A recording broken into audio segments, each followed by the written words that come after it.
kita di zaman kejadian menuju zaman terang benderang. Yang pertama-tama yang saya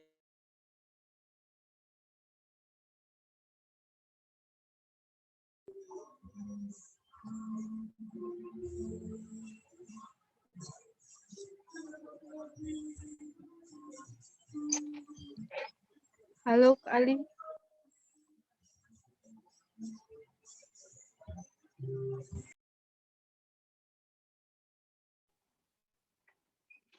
Halo, Kak, suaranya. Dan Bapak Sutrisno, SPD. Yang pertama-tama saya mengucapkan terima kasih kepada panitia yang telah melaksanakan dan bersusah payah untuk melaksanakan acara pada siang hari ini. Selanjutnya yaitu untuk rekan-rekan sekalian, acara hari ini merupakan part kedua yang mana sebelumnya itu telah kita laksanakan ya di bulan lalu, dan ini merupakan yang kedua dan akan dilaksanakan tiap bulan, 1 bulan sekali, yang akan berkesinambungan. Acara pada siang hari ini bukan hanya untuk kita menimba ilmu ataupun mendapatkan informasi baru dari narasumber kita, akan tetapi untuk memperpanjang serta mempererat tali silaturahmi kita, yang mana kita sebagai mahasiswa pendidikan sejarah tidak mungkin semuanya itu tahu yang mana alumni-alumni kita. Dengan acara ini semoga nanti atau bisa ketemu di jalan ya, kita tahu ini merupakan alumni kita dan kita bisa tegur sapa salam. Oleh karena itulah acara ini tidak hanya banyak sekali manfaatnya ilmu, akan tetapi kekeluargaan juga yang sangat kita butuhkan. Yang mana topik hari ini juga mengangkat pendidikan di era pandemi ya. Manfaatnya ini merupakan salah satu manfaat COVID juga kalau bisa kita sebut dari semua jahatnya COVID, yaitu kita bisa bertemu walaupun melalui virtual Zoom dan kita mengetahui alumni-alumni hebat yang telah dilahirkan dari pendidikan sejarah. Mungkin nantinya di acara nanti kita harus aktif ya teman-teman untuk bertanya-tanya kepada narasumber kita mengenai pendidikan pada saat COVID ini. Mungkin itu saja yang dapat saya sampaikan. Apabila ada salah-salah kata, saya mohon maaf. Pada Allah saya mohon ampun. Saya akhiri. Wabillahi taufiq wal hidayah. Assalamualaikum warahmatullahi wabarakatuh. Waalaikumsalam warahmatullahi wabarakatuh. Demikianlah sambutan dari Bupati Himpunan Mahasiswa Pendidikan Sejarah. Kami ucapkan terima kasih kepada Saudara Ali atas sambutannya. Sambutan yang ketiga yang akan disampaikan oleh Pembina Himpunan Mahasiswa Pendidikan Sejarah kepada Bapak Muhammad Reza Pahlevi, kami persilahkan. Baik, terima kasih MC. Assalamualaikum warahmatullahi wabarakatuh. Selamat siang, menjelang sore. Salam sejahtera bagi kita semua.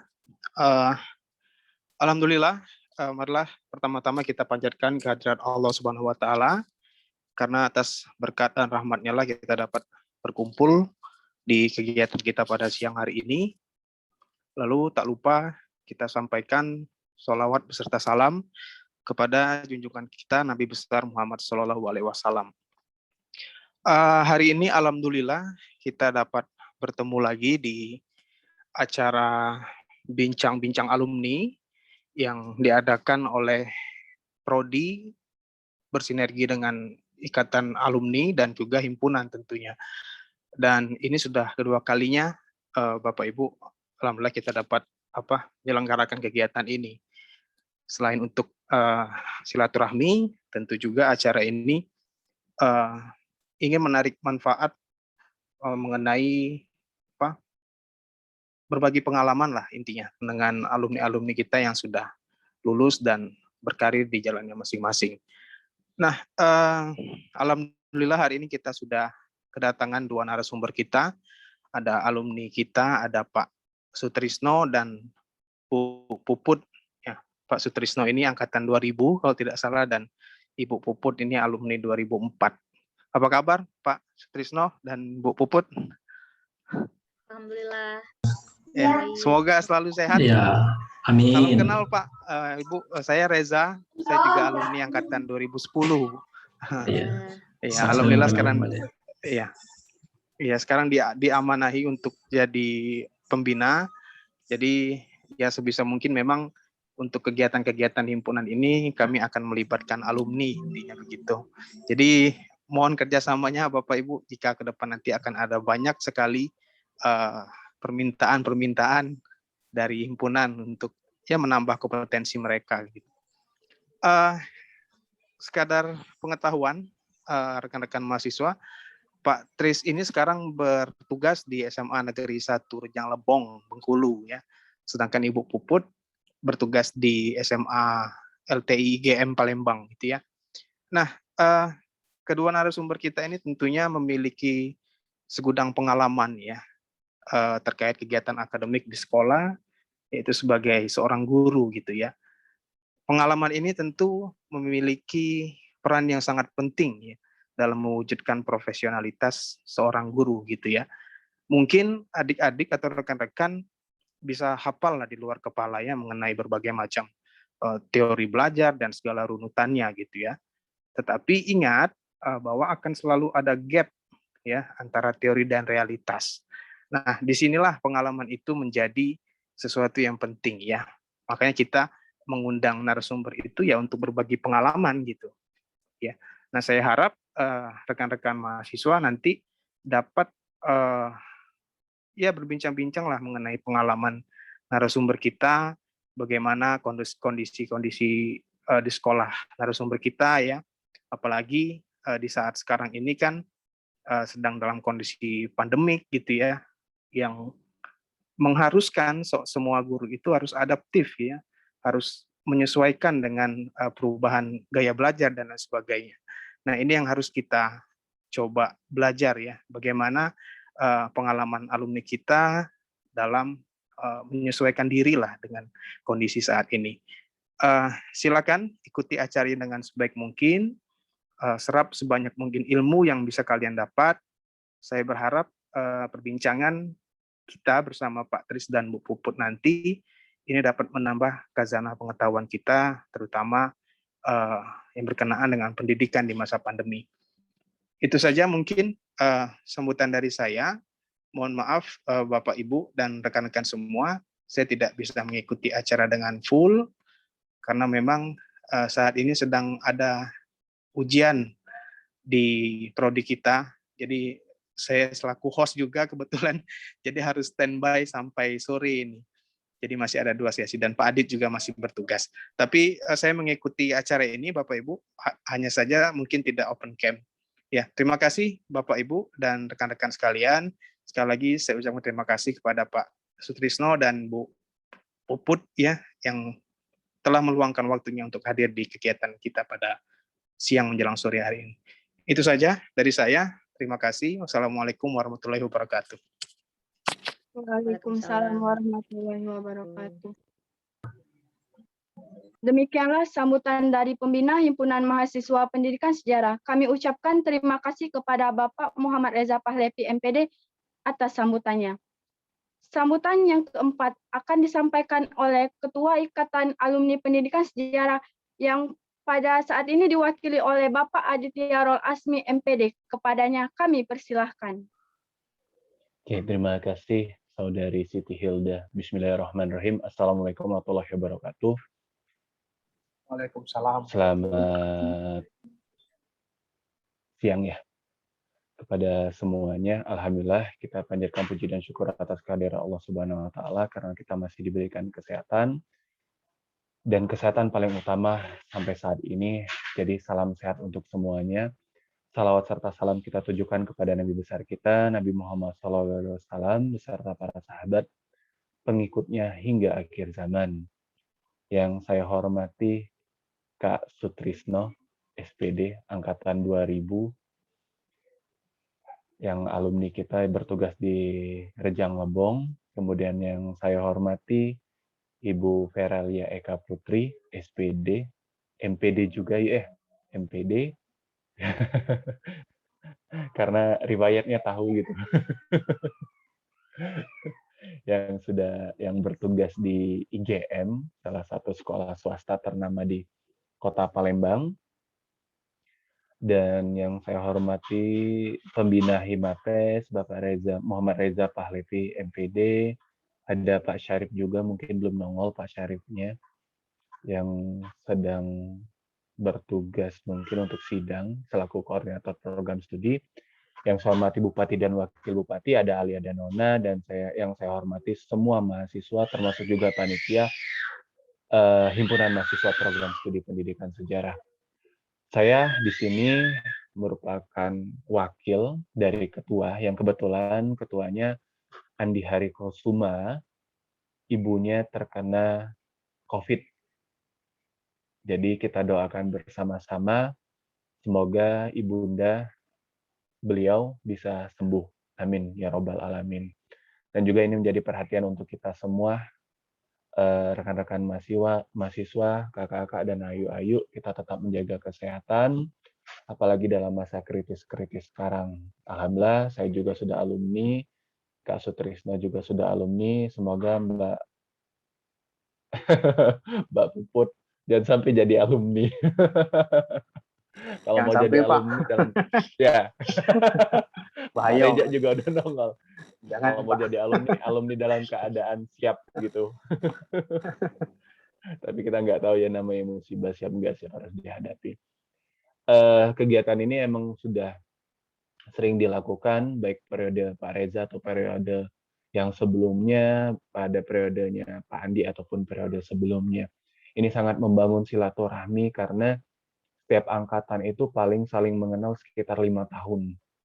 Lebih dari 5 tahun itu agak lost. Seperti antara Kak Sutris dengan Pak Reja itu 10 tahun, 1 dekade. Saya dengan Mbak Puput udah kenal gitu, sampai sekarang juga sering berinteraksi, ketemu. Saya dengan Pak Reja pun masih ketemu, tapi statusnya kemarin saya sudah dosen, Pak Reja sudah jadi mahasiswa. Apalagi rekan-rekan mahasiswa yang jaraknya kalau dari Kak Sutris udah 2 dekade ya, kalau dihitung 2020.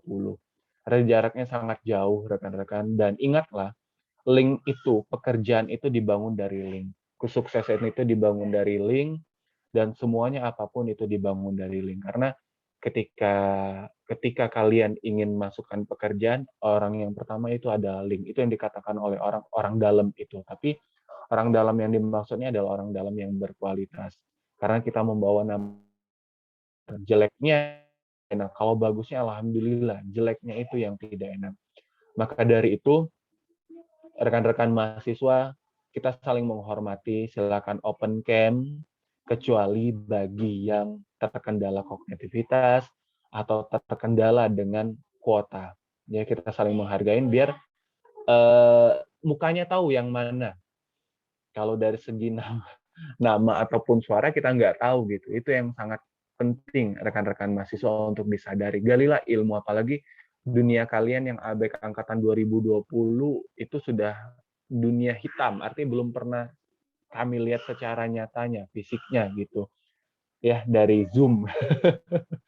Jadi silakan untuk berinteraksi, menggali semuanya, karena ini challenge betul. Sampai sekarang doa kita semua adalah segera berakhir masa pandemi ini, biar kita kembali ke aktivitas normal tatap muka.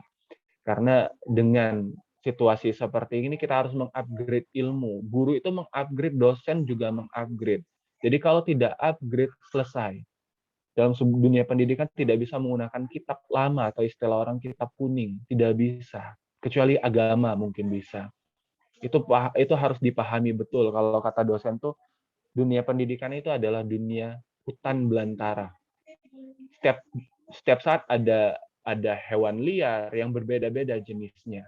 Nah, itu yang harus Anda pahami. Ini pembicara kita, narasumber kita orang yang berkompeten di bidang masing-masing dan memiliki 2 perspektif yang berbeda. Satu perspektifnya dari negeri, sekolah negeri, satunya dari perspektif swasta. Ini bisa kita lihat. Kita jangan memilih, mau negeri, mau swasta. Kita nggak tahu. Sekarang ini negeri pun rasa swasta. Ingat ya, negeri pun sekarang rasa swasta loh. Karena ya tetap negeri dikenal dengan yang serba gratis gitu. Enggak, sekarang enggak. Seperti itu. Bahkan swasta pun lebih baik dari negeri. Itu challenge-nya. Kalau universitas tuh sangat banyak sekarang yang luar biasa ya, terutama di Jawa. Kompetitifnya minta ampun, kalah dengan yang di Sumatera. Jadi belajar dimanapun, sumber belajar dimanapun, siapapun, kapanpun, dalam bentuk apapun, dan lain sebagainya. Jadi silakan nikmati, dan ini yang kami bawa dari Ikatan Alumni Pendidikan Sejarah, mentransfer terus orang-orang yang berkompeten di bidangnya, insya Allah digilirkan dalam berbagai bidang, bukan hanya bidang pendidikan saja. Untuk itu silakan dinikmati, jangan sia-siakan ilmu ini.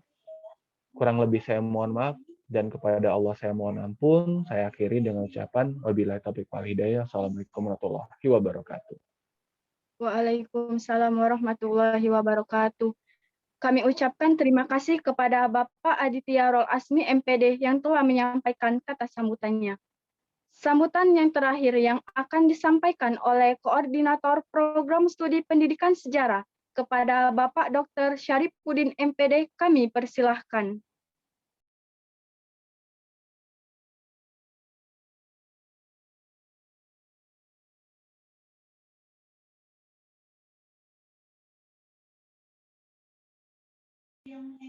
Hadir belum Pak Syarif? Oh, belum tahu Pak. Coba cek dia. Atau dia lagi tahap nguji ya? Sebenarnya dia nguji sekarang, cuma nggak hadir juga nih di ruangan. Coba call dulu.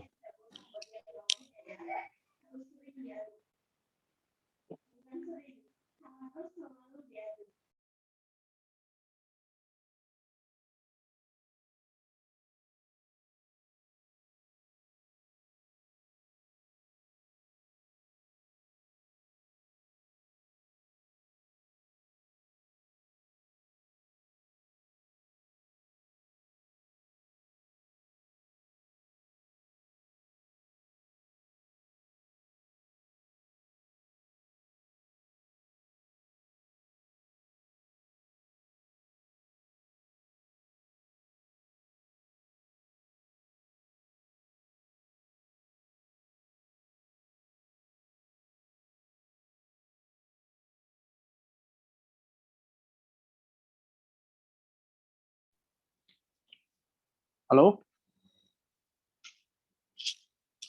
Halo. Ya, mohon maaf panitia dan narasumber. Korprodi berhalangan hadir untuk acara pada siang hari ini. Mungkin diwakilkan saja oleh saya. Tidak banyak pesan yang disampaikan oleh Korprodi terkait dengan kegiatan hari ini. Beliau berharap, ya harapannya sama seperti saya dan Pak Adit, ya inginnya kegiatan ini dapat berlangsung dengan baik, nanti mahasiswa dapat berinteraksi secara bagus ya dengan para alumni agar dapat ilmu yang bermanfaat dari para narasumber kita pada siang hari ini. Dan Koprodi Pak Syarif menyampaikan salam kepada Pak Sutrisno dan Bu Puput, semoga sehat selalu katanya, dan terima kasih telah hadir di acara pada sore hari ini. Itu saja mungkin panitia. Terima kasih. Terima kasih kepada Bapak Muhammad Reza Pahlevi yang telah mewakili acara selanjutnya, yaitu acara yang kita nanti-nanti, yaitu acara inti kita pada siang hari ini, yaitu bincang bersama alumni part 2 yang akan dimoderatori oleh rekan saya, yaitu Firda Dwi Astuti. Kepadanya kami persilahkan. Oke, terima kasih kepada teman saya Siti Hilda Febriani yang telah memberikan kesempatan untuk memandu acara bincang bersama alumni ini. Baik, bismillahirrahmanirrahim. Assalamualaikum warahmatullahi wabarakatuh. Waalaikumsalam. Selamat siang menjelang sore, salam sejahtera untuk kita semua. Rabbi shrahli sodri, wa yassirli amri, wahlul 'uqdatam min lisani yafqahu qawli. Puji dan syukur kita panjatkan kehadirat Allah Subhanahu wa Ta'ala yang dimana telah memberikan kita nikmat kesehatan maupun nikmat kesempatan sehingga kita bisa berkumpul di room Zoom meeting ini yang insya Allah selalu dalam keadaan sehat dan bahagia. Sholawat bertangkaikan salam, bertaslimkan kehormatan, berbuahkan kebaikan, selalu kita hadiahkan kepada junjungan kita, Nabi Agung, Nabi Besar, Nabi Muhammad, Sallallahu Alaihi Wasallam, Nabi yang dimana telah membawa kita dari zaman kegelapan, zaman jahiliyah, menuju zaman Islamiyah seperti ini. Yang terhormat, Bapak Kepala Program Studi Pendidikan Sejarah, Bapak Dr. Syarifuddin, Magister Pendidikan. Yang kami hormati, Pembina Himpunan Mahasiswa Pendidikan Sejarah, Bapak Muhammad Reza Pahlevi, Magister Pendidikan. Bupati Himpunan dan Wakil Bupati Himpunan, Kak Ali dan Kak Recanona Mutia, serta para narasumber dan rekan-rekan sekalian yang insya Allah selalu dalam keadaan sehat dan bahagia.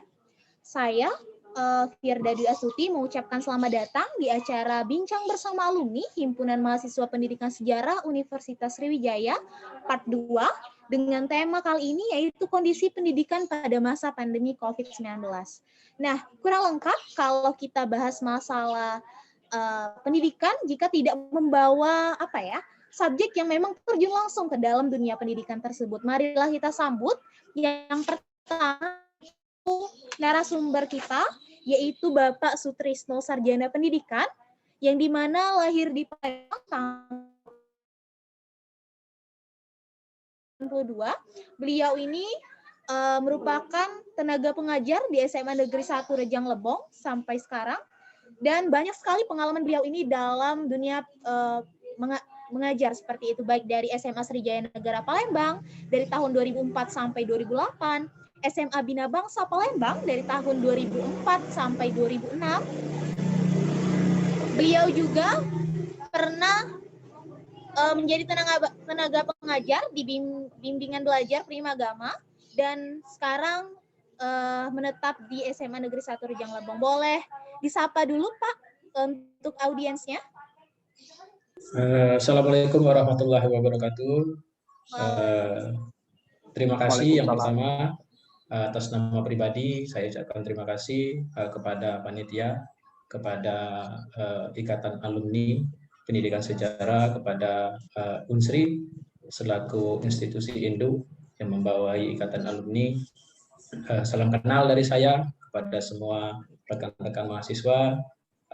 Saya di Kabupaten Rejang Lebong, di Kota Curup, tepatnya di Provinsi Bengkulu. Hari ini kita bincang-bincang.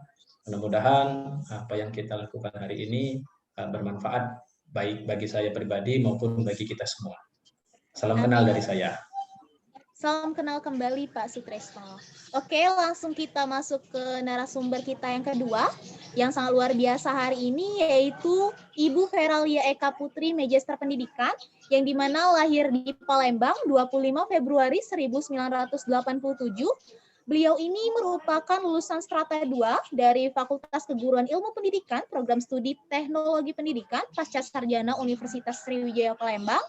Beliau ini tergabung ke Ikatan Alumni Pendidikan Sejarah yang merupakan menempuh pendidikan di tahun 2004 sampai 2008. Sama seperti narasumber kita yang pertama tadi, Bapak Sutrisno, Ibu Feralia ini punya pengalaman yang sangat luar biasa juga, yaitu pernah mengajar di tempat yang sama di bimbingan belajar Primagama Palembang dari tahun 2009 sampai 2010. Menjadi guru tetap di Yayasan Indo Global Mandiri Palembang dari tahun 2009 bulan Februari sampai sekarang. Boleh di-say hi dulu Bu buat para audiens. Assalamualaikum warahmatullahi wabarakatuh. Waalaikumsalam warahmatullahi wabarakatuh. Ya, say hi ya. Hai semuanya. Agak-agak ini ya, agak-agak malu-malu gitu ya. Soalnya pemalu dulu ya. Dulu ya Pak pemalunya. Iya. Pemalu. Tanya sama ini Pak Aditnya, sangat pemalu zaman kuliah dulu ya. Kak Sutris ya, kita pemalu dulu kuliah Kak ya. Nggak kayak aja mas sekarang ya. Jadi ya alhamdulillah ya, salam kenal semuanya ya. Nantilah panjang-panjang lebarnya pas giliran saya aja. Biar efektif waktu ya. Terima kasih MC. Terima kasih kembali buat Bu Feralia. Salam kenal juga. Oke, membahas kembali tentang acara kita pada hari ini yang memiliki tema tentang kondisi pendidikan pada masa pandemi COVID-19.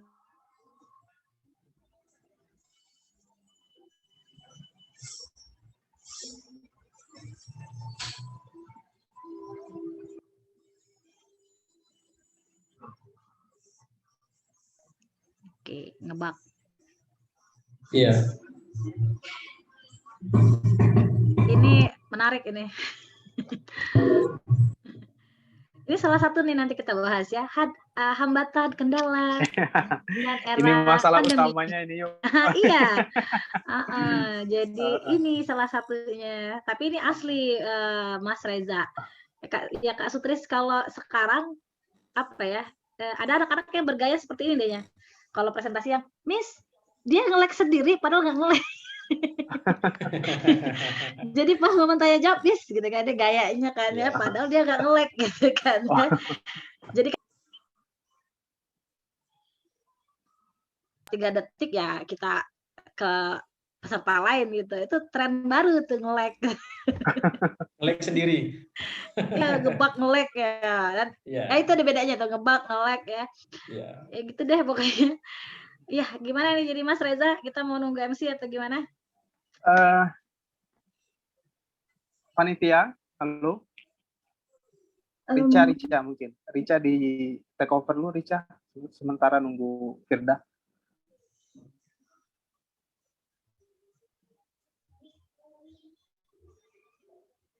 Halo, Rica.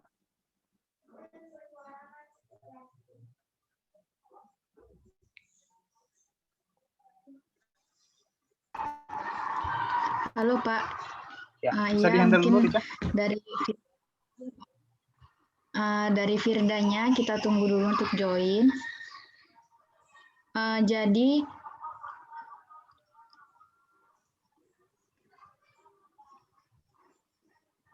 apakah suara saya terdengar? Ya, terdengar sekarang. Ya. Agak putus-putus. Maaf, buat para audiens tadi terdengar aja di sini kurang saya. Apakah suara saya terdengar dengan jelas? Ya, silakan dilanjutkan.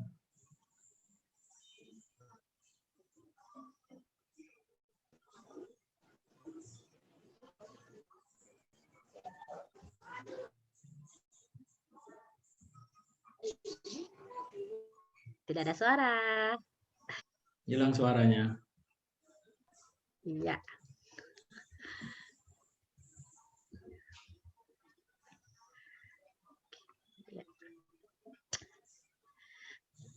Halo, Firda. Sudah di take over dulu aja, Rica. Rica. Iya. Iya, kita dimakan waktu nih lama-lama. Iya, benar. Iya. Ini Putri, tolong slide selanjutnya.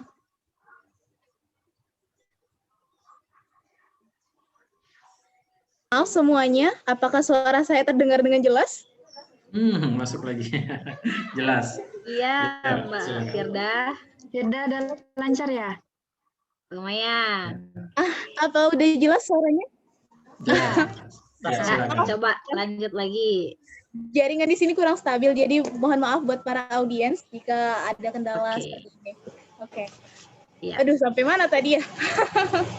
Oke, jadi membahas mengenai pandemi, dunia pendidikan pun terkena dampak yang sangat luar biasa besar. Seperti yang kita tahu, kalau pengalaman saya pribadi nih, udah 2 semester, itu belum sama sekali merasakan apa ya, proses belajar gitu di dalam ruang kelas yang memang asli benar-benar gitu. Nah, saya mau dapat perspektif lain nih dari para narasumber kita yang hebat hari ini. Mungkin yang pertama dari Bapak Sutrisno dulu. Bagaimana sih proses belajar mengajar khususnya di SMA Negeri 1 Rejang Lebong sekarang, dan bagaimana solusi dari Pak Sutrisno sendiri melihat problematika seperti ini? Dipersilakan, Pak. Terima kasih. Ini dari pandangan saya dan pengalaman, karena pandemi ini terjadi mulai bulan Maret 2020. Artinya di 2020 itu kita berganti-gantian belajarnya daring, luring seperti itu. Maka banyak sekali kendala. Di 2021 ini kita full dari awal masuk Juli sampai sekarang full daring karena lonjakan kasus COVID yang begitu tinggi. Yang jelas berdasarkan pengalaman dari 2020 hingga saat ini bahwa proses belajar daring itu penuh tantangan, penuh hambatan, sedikit seru. Kenapa saya bilang sedikit seru? Karena penuh dinamika, penuh gejolaknya. Karena ada banyak sekali di awal daring kita masih mencari bagaimana kita mengatasi berbagai permasalahan-permasalahan yang ada. Makanya kalau saya pribadi sebelum melakukan daring itu saya kenali dulu siswa atau dalam bahasa atau kita kenal dengan melakukan asesmen terlebih dahulu. Jadi kita asesmen dulu siswa, baik asesmen secara kognitifnya, kemampuannya Asesmen maupun diagnostik. maupun asesmen secara sosialnya seperti itu. Secara kognitif kita ambil rata-rata kemampuan siswa itu seperti apa, karena kemampuan siswa itu tidak sama. Yang kedua kita asesmen juga kemampuannya non kognitifnya, misalnya sosial dan lain sebagainya. Artinya kita harus tahu dulu, karena jangan sampai kita mengajak anak daring ternyata ada kondisi sosial yang tidak bisa kita paksakan mereka untuk daring. Itu juga harus kita. Jadi memang jadi guru itu harus benar-benar bijak sepertinya. Jadi kita itu tidak bisa seperti itu.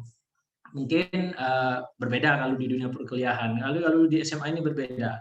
Karena prosesnya kalau kita di SMA, terutama kami negeri, kalau Ibu Putri ini mungkin karena dia sekolahnya mayoritas siswanya itu ekonominya bisa dikatakan menengah ke atas, enak. Kalau di negeri ini beragam siswanya banyak. Ada yang ekonomi menengah ke bawah, apalagi sekarang dengan sistem zonasi. Kami sebenarnya untuk di Provinsi Bengkulu sekolahnya termasuk sekolah unggul.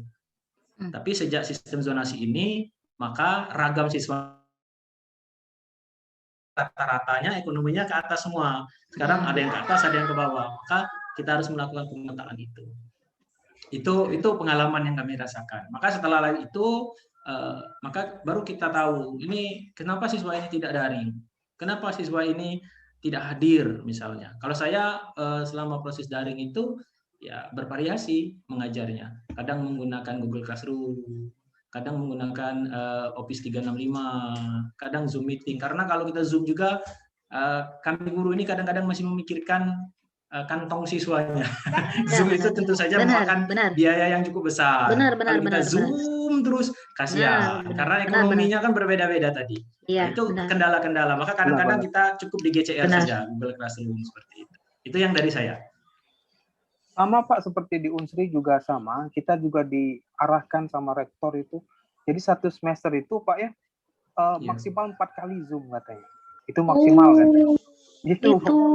Iya, jadi ya pertimbangan logisnya tadi, karena banyak mahasiswa yang kita tidak tahu keadaan sosial seperti apa. Bahkan di beberapa kasus kan ya banyak kejadian-kejadian mengerikan juga kan.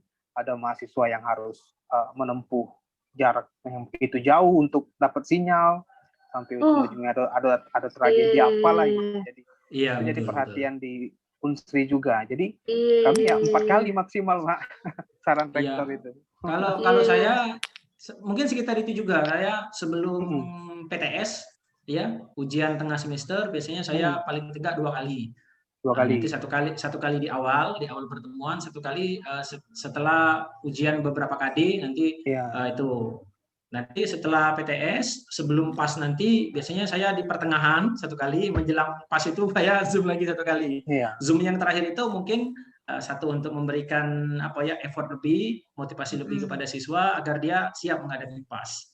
Karena siswa itu butuh motivasi lebih sebenarnya selama masa ini. Karena secara apa Bu? Iya, kalau pasnya di sana dia tetap datang ke sekolah nggak dikumpul hard copy-nya gitu, atau hanya filenya aja gitu? Kita pakai jadi kita PAS itu kita 2 kali PAS selama pandemi ini kan, di 2020 dan kemarin 2021 kenaikan kelas. PAS yang pertama kami masih siswa masuk karena pandemi belum tinggi di sini, masih diperbolehkan sama pemerintah. Nah di PAS yang kedua sudah keluar pergub peraturan gubernur bahwa kita harus daring. Maka di PAS itu kita daring, kita menggunakan aplikasi. Jadi ujiannya mereka dari rumah, daring. Iya, saya dengar teman-teman negeri kayak gitu, anaknya itu kayak Kak Sutis cerita tadi. Jadi ada orang tua yang mohon maaf tadi ya, keuangannya agak terdampak COVID, jadi ke Betul. sekolah untuk mencari sinyal gitu dan kumpul tugas lagi gitu. Jadi ya mungkin di tengah kota COVID-nya kelihatan kalau orang tuh SFH gitu ya, kuliah dari rumah. Tapi kalau di wilayah-wilayah mohon maaf pinggiran tuh saya cerita-cerita teman-teman yang grup sejarah 04 lah. Kayak gitu anak-anak ya gimana katanya mereka mau online, jangankan di kota ya, bahasanya seperti itu. Tuh, rekan. Itu dari saya. Buat Bapak Sutrisno yang telah menjelaskan apa ya, keadaan situasi kondisi ya dalam pendidikan khususnya di daerah Bapak yaitu di Rejang Lebong ya, untuk kondisi di saat menghadapi pandemi COVID-19 ini. Nah, kita geser sedikit ke Kota Palembang yang dimana di sini Kak Veralia Eka Putri yang dimana memang domisilinya di Palembang. Gimana Kak buat ini kondisi pendidikan yang ada khususnya di Yayasan Indo Global Mandiri? Dipersilakan. Iya, terima kasih MC Mbak Firda. Sebenarnya yang Kak Sutrisno bilang tadi ya 11-12 ya Kak ya. Hampir di semua hampir di semua sekolah ya, mau levelnya SD, SMP, SMA, kondisinya kayak gitu, kayak orang shock. Yang tadinya anak nggak boleh megang handphone ya Kak ya, nggak boleh megang handphone, tiba-tiba ngumpul tugas sekarang harus pakai handphone. Yang tadinya orang pakai Zoom meeting itu hanya perusahaan-perusahaan, tapi sekarang hampir semua sekolah, mau anak TK aja, mohon maaf Kak, ini anak pupu TK Kak, pakai Zoom. Anak Kak Sutris sudah SD mungkin ya. Iya, ini TK pakai Zoom, gimana coba anak TK gitu kan ya. Nah itu jadi Mbak Firda, jadi mungkin agak lebih beruntung kali ya kalau saya sharing ini bukan berarti kita lebih ini Kak ya, ini cuman karena lebih dulu lahir ya. Lebih dulu lahir jadi lebih dulu kerja. Jadi adik-adik satu alma mater, saya di sini tuh lebih ke merasa beruntung mungkin. Beruntung dalam hal bersekolah di tempat yang menunjang Kak Sutrisno dan lainnya. LTI itu singkatannya Life Skill Teknologi Informatika.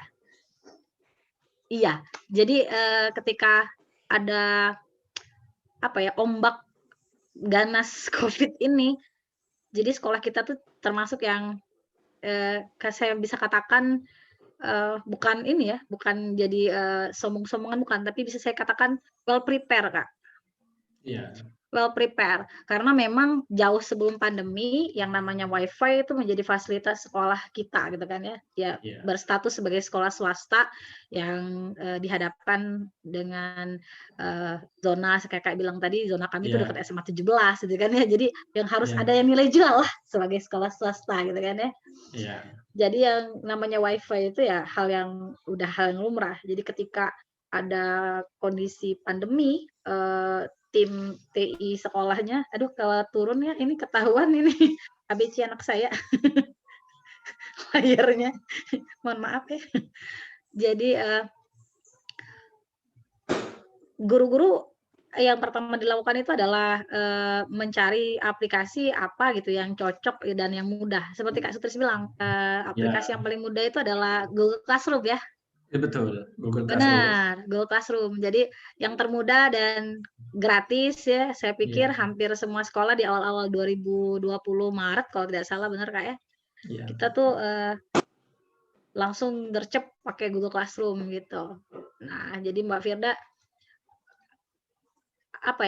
bisa dibilang sekolah itu perannya besar sekali memberikan pertimbangan kebijakan untuk guru dalam mengajar. Kayak Kak Sutris bilang, kalau sekolahnya mau gimana, kalau input dari siswanya kan yang tadinya dulu unggul, tapi sejak zonasi jadi beragam, heterogen ya Kak ya. Jadi beragam, betul. Nah, beruntungnya, itu saya bilang tadi, beruntung karena IGE memang difasilitasi anak-anaknya yang memang gadget mania lah bisa dibilang ya. Gadget mania, jadi ketika ada hal seperti ini ya gurunya kalau menurut saya Kak, gurunya agak-agak apa ya, kaget kalau menurut saya. Karena kalau ngomong siswanya, kayak Kak Sutris bilang, benar ya adik-adik, kalau mengajar pasti kalian udah hafal tentang konsep house analisis kebutuhan kalau bahasa zaman dulu ya, analisis TIK gitu ya. Kalau sekarang jadinya asesmen diagnostik ya Kak ya. Yang tren terbaru sekarang asesmen diagnostik berganti nama, jadi ada 2, kognitif dan non kognitif. Kognitif yang Kak Sutris bilang benar, bahwasannya kita cek anak-anaknya itu lost learning nggak, yang dari kemarin tuh ngerti nggak yang diajarin tentang materi kita. Terus yang non kognitif itu maksudnya Dek kayak apakah di rumahnya ada sinyal yang bagus, handphone yang baik, laptop yang baik, kayak kurang lebih seperti itu Dek. Jadi ya kalau IGM itu tadi lagi-lagi saya ungkapkan bahwa beruntung siswanya bisa dikatakan hasil diagnostik asesmen kemarin Kak, untuk yang non kognitif 88% itu sangat siap belajar online. Kalau 100% ya pasti ya untuk yang tetap muka. Jadi dengan kata lain dicek hasilnya itu kesiapan mereka masalah kuota, masalah gadget dan lain sebagainya itu sangat siap mereka. Nah ini lucu kalau menurut saya nih, bukan bilang jadi aib sekolah bukan ya, tapi beberapa teman gitu ya agak yang tadinya di zona nyaman nih kata Adit tadi. Betul. Jadi guru-guru yang di zona nyaman, yang biasa nyaman gitu, tiba-tiba harus berganti-ganti aplikasi. Jadi kalau saya ya adik-adik, kalau saya Kak itu lebih ke harus harus lebih ke upgrade diri yang cepat gitu, bisa lamban. Contoh kami pakai Google Classroom itu hanya sebentar Kak. Jadi dengan cepat dari bulan Maret sampai ujian kita Juni Google Classroom. Kemudian habis Google Classroom itu kita masuk tahun ajaran baru 2020-2021 kan ya, bulan Juninya. Itu kami platformnya ganti jadi Schoology. Oh. Schoology. Kalau Kakak masih apa kalau sekarang? Kami juga masih. Masih Schoology juga? Masih. Nah, kami Schoology itu 1 tahun kemarin Schoology. Jadi dievaluasi Schoology seperti itu kan ya, dievaluasi bahwasannya banyak kekurangan dan resiko Kak sebagai sekolah swasta yang kita tahu biayanya susah untuk dikategorikan murah adik-adik ya. Ini sekedar informasi aja. SPP-nya 1,5 juta per bulan. Per bulan 1,5 juta dengan biaya pembangunan hampir menyentuh angka 20 juta biaya pembangunannya. Nah, jadi ekspektasi orang tua siswa sungguh jadi beban bagi para guru yang harus maksimal mengajar karena tidak ada potongan di SPP Kak. Kan di satu sisi kita daring. Nah, di satu sisi kita daring. Jadi orang tua siswa yang notabene itu tadi bukan yang istilahnya bukan main-main. Orang tua siswa tuh kadang-kadang dosen kita dulu gitu. Mayoritas orang-orang pintar, orang-orang yang melek teknologi. Jadi ketika mereka berasa anaknya hanya dikasih tugas dan nggak tatap layar seperti ini virtual meeting, itu kayak pukulan berat kalau di sekolah swasta tempat saya Kak. Makanya berganti lagi aplikasi untuk tahun ajaran baru ini. Langsung berganti Microsoft Teams. Nah, nggak main-main, artinya nggak main-main bagi siswa dan bagi guru. Nggak main-main di sini budget yang dikeluarkan oleh sekolah itu memang itu tadi saya katakan di awal. Sekolah itu Microsoft Teams itu lumayan budgetnya itu.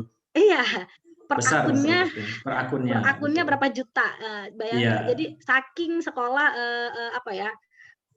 istilahnya mengevaluasi dengan Schoology tadi.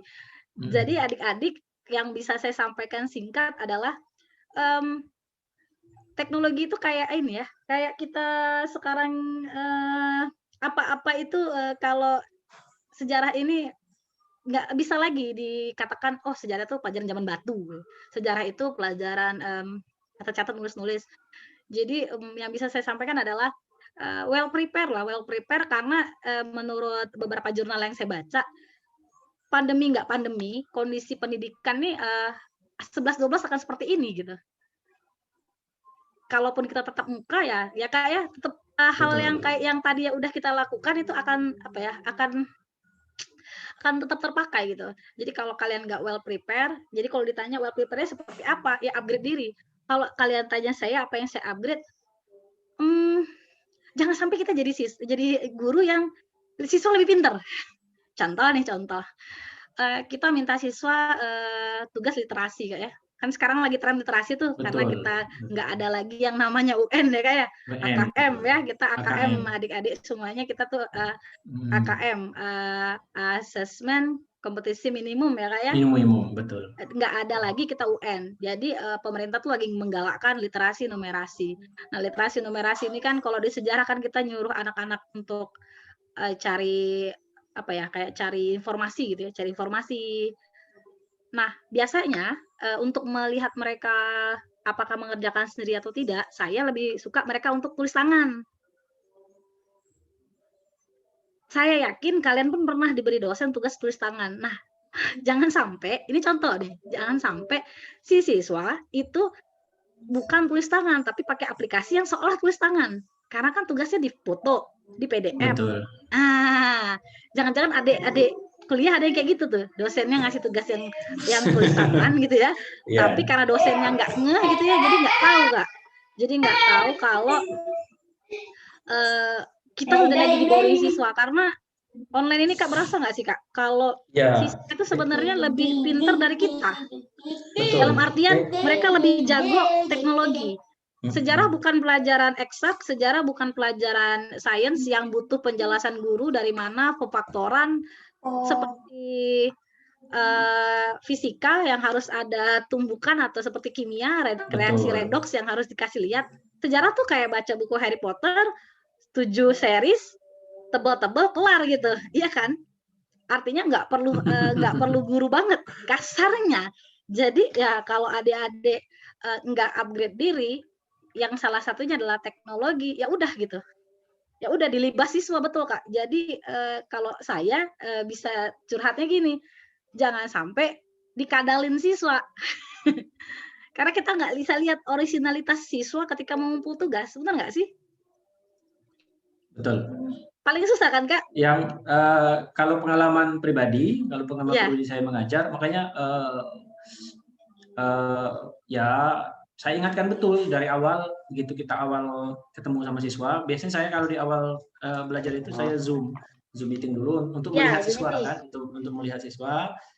Saya tegaskan dulu bahwa daring ini yang dituntut dari kalian itu tidak hanya menguasai materi, karena sudah jelas bahwa kalau kita dituntut untuk ketercapaian kompetensi, rasanya tidak mungkin kalau daring ini. Makanya jelas Menteri Pendidikan menyebutkan bahwa pembelajaran bermakna itu. Jadi kita siapkan dulu. Yang bermakna itu salah satunya adalah bahwa diharapkan dengan daring ini, kalau saya menerjemahkan, siswa itu memupuk apa? Memupuk ya tanggung jawab, sama salah satunya tanggung jawab dan kejujuran. Nah, itu. Bahwa dengan daring, itu memang sebenarnya susah, tapi ya, tapi memang harus diingatkan terus. Tapi memang harus diingatkan terus bahwa memang daring ini yang dituntut itu adalah kejujuran sama tanggung jawab. Bahwa kalian itu dituntut bertanggung jawab untuk mandiri dan bertanggung jawab menguasai materi, karena tentu saja tidak bisa guru mendampingi kalian seintens pada saat kita tatap muka. Saya sampaikan itu di awal, bahwa yang kedua dituntut jujur. Kalau ulangan ya harus jujur. Seperti itu. Iya, benar. Karena kan tidak ada target ketercapaian kompetensi, bahwa siswa itu hanya dituntut untuk siswa itu dituntut untuk mendapatkan pembelajaran yang lebih bermakna.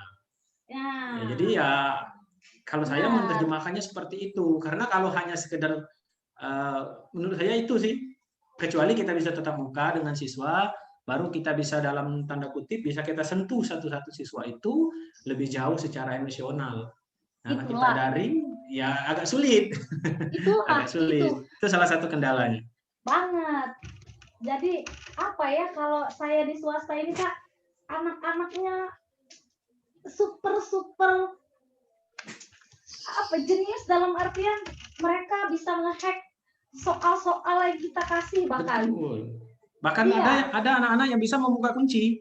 Benar. Muka kunci. Makanya saya ngomong, Bapak nggak tahu kalian jujur atau tidak. Maka Bapak Iya, minta benar. kalian jujur seperti itu. Benar. Jadi untuk adik-adik ya, sekedar gini. Jadi kalau sharing tips ya, yang saya bisa katakan tuh adalah kita harus bisa menjadi orang yang ini kalau gue kayak gini anak-anak gue bakal gini nggak ya? Ini kalau gue kayak gini anak-anak gue bakal kayak gini nggak ya? Jadi kayak main catur gitu loh.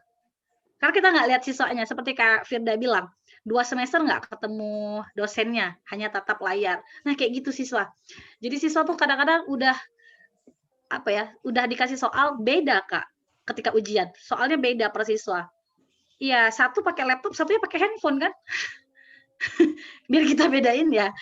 Jadi intinya kami merasa nggak dapet pembelajaran bermakna. Tapi kalau hebatan teknologi ya, waduh, kalau di swasta sih saya jujur-jujuran Kak, ini kalau nggak mampu bikin nggak mampu bikin media pembelajaran yang keren, udah mati semua nih kamera mati gitu. Dan mereka tuh nggak kayak kalau kita tatap muka bisa kita omongin baik-baik. Nah, nggak boleh ngomong kayak gitu. Ini nggak, dia komen yang langsung ke chat. Miss, itu apaan sih, Miss? Ini, itu apaan? Jadi memang nggak tahu lah. Saya pikir cuma learning loss, tapi ini udah akhlak loss kayaknya. Kayak gitu Kak, kalau di swasta tuh penyakitnya. Unrespectnya berat. Nah, itu yang mau saya share tuh. Berat kalau ngadepin anak-anak swasta tuh yang melek gadget. Jadi gurunya harus kayak selangkah lebih di atas mereka. Jadi harus pandai melek tentang aplikasi terbaru kalau di saya Kak. Ngajar nggak cuma lewat Zoom, tapi biar nggak bosan pakai live streaming misalnya. Saya terpaksa jadi YouTuber Kak. Jadi jadi YouTuber bukan buat gaya-gayaan ya, tapi jadi YouTuber supaya bisa menyelami dan ya jadi pengalaman baru sih. Jadi gini rasanya jadi YouTuber. Jadi memang jadi lebih banyak tahu aplikasi gara-gara pandemi ini, supaya siswa senangnya pakai live streaming, jadi mereka bisa ngerasa keren, pamer-pamer sama teman-teman dari sekolahnya lain. Jadi kayak gitu Kak. Jadi jenis anak IGM itu seperti itu, anaknya yang anak kekinian, generasi Z. Nah kayak gitu. Jadi kalau buat adik-adik ya, hal yang pertama kali yang kalian lakukan itu benar kata Kak Sutris, kenalilah sekolahmu, kenalilah anak didikmu dulu. Kalau sekolah saya, nah kayak gitu contohnya.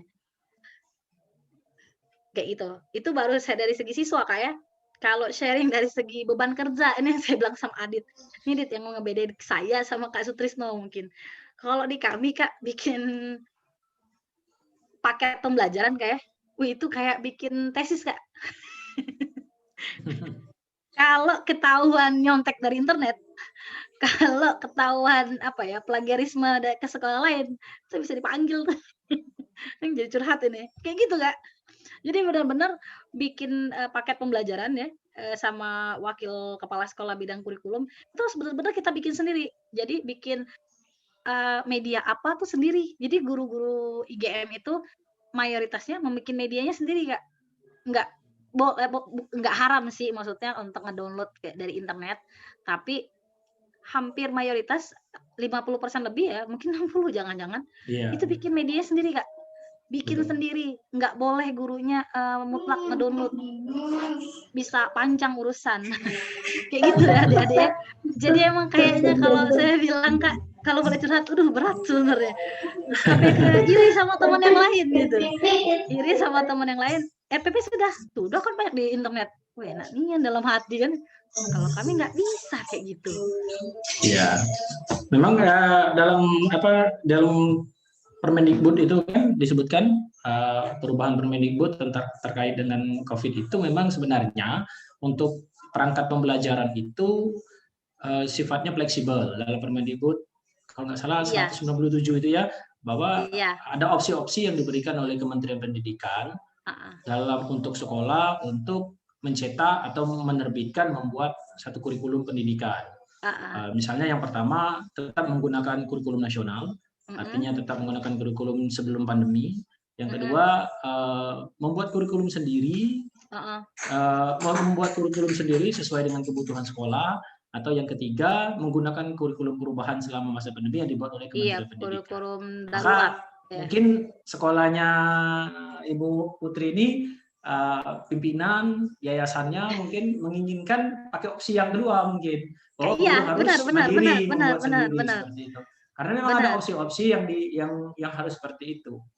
Ya, silakan dipilih tergantung pimpinannya sekolahnya masing-masing kan. Tergantung pimpinan sekolah masing-masing mau opsi yang mana.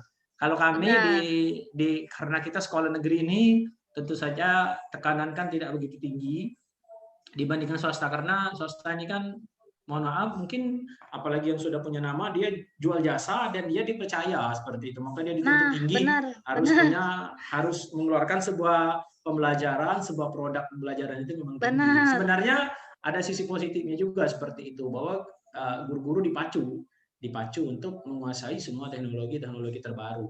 Karena jujur saja kalau ASN ini terutama guru mungkin beda dengan akademisi seperti dosen kan, beda karena kerjanya kewajiban berbeda. Ya kalau dosen ya. Kalau guru ini apalagi yang sudah ASN ini rata-rata ya apa ya, kalau nggak dari hatinya ya agak sulit. Maka saran saya buat rekan-rekan mahasiswa ini dan mahasiswi ini, kalau mau setelah ini mau benar-benar terjun di dunia pendidikan itu yang penting itu kesungguhan. Pendidikan itu kesungguhan ya, bahwa kita harus sungguh-sungguh menunjukkan bahwa kita ini orang-orang yang punya kapabilitas, punya kemampuan, bisa diadu. Kenapa kita harus takut? Bisa diadu seperti itu. Ya, karena apa ya?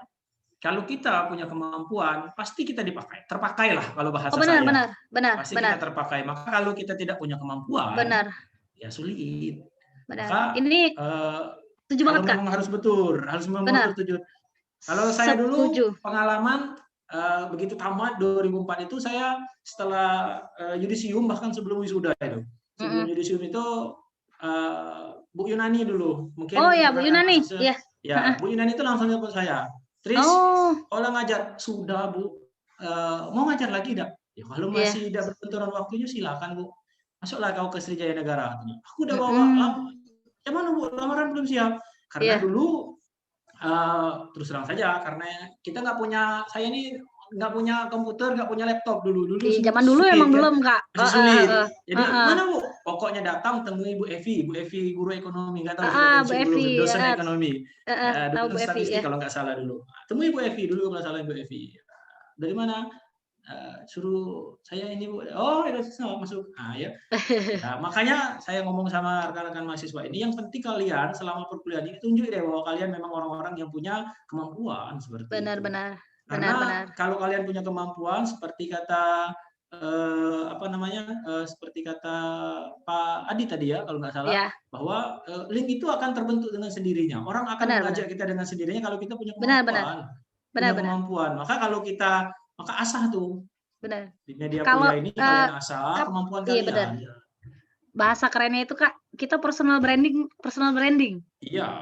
Personal kita ciptakan branding sendiri nilai jual kita tuh kita yang menentukan. Bahasa saya ini ya. Mohon maaf kalau agak kasar.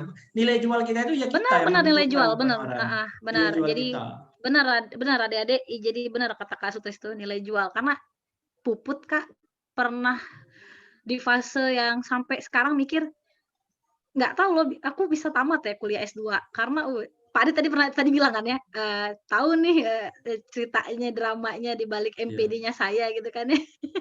Itu sebenarnya ya hari ini untuk bisa ngobrol sama adik-adik sekarang tuh ya, Kak ya, Puput sampai sekarang masih kayak shock. Oh my God, aku di telepon Kak Syarif gitu, sampai mikir karena pernah merasa punya cerita yang kelam gitu ya selama perkuliahan S2, Kak. Jadi rasanya kadang-kadang malu mau ngobrol ke grup tuh, malu mau ini malu karena pernah gagal, Kak, pernah merasa gagal dan nggak nyangka aja ternyata memang personal branding kayak bilang tadi, nilai jual itu ternyata ya nggak akan tertutupi oleh oleh kesalahan-kesalahan atau oleh oleh omongan-omongan orang lain selagi memang kita benar. Itu kalau Puput ngerasa hari ini. Karena Puput ngerasa tuh nggak pernah lagi yang mau kayak tampil, karena masa aku malu loh. Dulu waktu S1 kan aman-aman sama kayak kakak. 2004 masuk, 2008 tamat. 2008 tamat, masuk ke IGM itu ditawarin oleh Mbak Marinda. Mbak Marinda itu sejarah 2002. Mbak Marinda lolos CPNS tahun itu, Kak. Tahun 2002. Lalu ikut tes IGM dan keterima. Lalu 2012, bayangin Kak, 2012 Kak, S2-nya di Unsri, TP tamat 2017. Belum sampai situ dramanya Kak. Ngurus ijazahnya Kak 2020. Tuh bayangin coba, ketawa Rezanya ya. Jadi menurut saya drama saya itu ya banyak banget dan nggak nyangka aja bahwa bisa ngobrol kayak gini buat ngasih petua, sampai mikir aku apa yang bisa aku bagi sebenarnya sama adik-adik di sini. Tapi akhirnya nyadar, oh ternyata di luar sana orang tuh aku bisa ya membagi ilmu. Setelah Puput sadari Kak, oh mungkin ya orang menganggap saya berhasil atau bisa sharing, padahal adik-adiknya sekedar informasi saja. Kalau hanya bisa belajar sejarah, kita nggak akan mungkin bisa upgrade diri kalau kita cuman ngerti satu fokus sejarah. Jadi ketika saya ngambil kuliah S2 dan kenapa ngambil TP, kalau teman-teman lain tuh kayak ngambil manajemen pendidikan gitu, nyari aman-aman kayak. Karena ketika masuk ke TP itu kan sesuatu yang beda sekali deh. Beda banget Kak TP. Mata pelajaran atau mata kuliahnya itu kayak mata kuliah ke komputeran Kak. Dan ternyata sangat terpakai di era pandemi ini semua mata kuliah itu. Terutama buat media dan segala macam. Dan satu lagi buat adik-adik yang sekarang coba cek skor TOEFL-nya, Dek. Jadi kalau skor TOEFL-nya itu masih belum banyak atau masih belum nyampe 500, ini belum terlambat, terutama yang masih semester 1, semester 2, yang semester awal-awal. Jadi kalau menurut Puput kayak kalau diri kita tuh nggak tahu kelebihan diri sendiri itu yang paling sedih. Kayak Puput sekarang tuh masih bingung. Aku tuh mau ikut lomba ini, lomba itu, yang kayak Adit bilang tadi ya, ayo keluar dari zona nyaman. Sebenarnya pengen keluar dari zona nyaman, pengen banget keluar dari IGM, Kak. Puput tuh 12 tahun lebih di IGM, Kak. Jadi teman yang sudah Adit ya contohnya, dari Sriwijaya Negara udah ke sini, udah ke situ gitu ya. Tadi Andi juga udah ke sini, ke situ. Dari awal ketemu tahun 2009, Puput di mana IGM? Sekarang masih di IGM, masih gitu. Nah, jadi ini sharing ya adik-adik ya semuanya, jangan sampai kayak saya sebenarnya. Jadi asik di zona nyaman sebenarnya dan nggak ngupgrade diri gitu. Menurut saya ngerasa ilmu saya tuh nggak berkembang sebenarnya Kak. Makanya agak bingung juga waktu disuruh ngebagi apa ya yang mau dibagi pengalaman, karena memang dunianya kayak katak dalam tempurung Kak. Oh Kakak tadi tuh di mana tadi, di Bina Bangsa. Saya pernah dalam hati tuh kayaknya ngawas di SMA Bina Bangsa, ngawas ujian nasional kayaknya. Kalau ngawas sekolah keluar jauh Kak, tapi katak dalam tempurung nih 12 tahun di IGM. Jadi nggak tahu tuh. Mana gitu. tuh rekan-rekan mahasiswanya? Ya gitu. Silakan suaranya yang nih. main dong. Coba Pengen tanya lah suara apa yang mau tuh. ditanya nih. Ya. Yang lain tuh rekan-rekan mahasiswa. Terima kasih buat Pak Sutrisno sama Ibu Puput ya yang udah memberikan perspektif yang sangat luar biasa, yang dimana memang expertnya atau concernnya itu di dunia pendidikan, dan sudah memberikan referensi tentang realita-realita yang terjadi di dunia pendidikan tadi selama pandemi COVID-19, baik itu mengenai jaringan yang dialami siswa ataupun kendala-kendala atau problem yang dialami oleh tenaga pengajar itu sendiri. Oke, mungkin karena banyak ilmu yang udah masuk, mungkin ada pertanyaan dari rekan-rekan sekalian. Sebelum itu saya akan memberikan 2 peraturan untuk bagi yang bertanya, yaitu pertama, jika ingin langsung bertanya di sini, silakan on mic dan on cam dan memperkenalkan diri terlebih dahulu. Jika terkendala sinyal, maka masuk ke peraturan kedua, yaitu bisa kirim teks pertanyaannya ke direct message di room Zoom meeting langsung ke pribadi saya, nanti saya sampaikan di forum ini. Dipersilakan.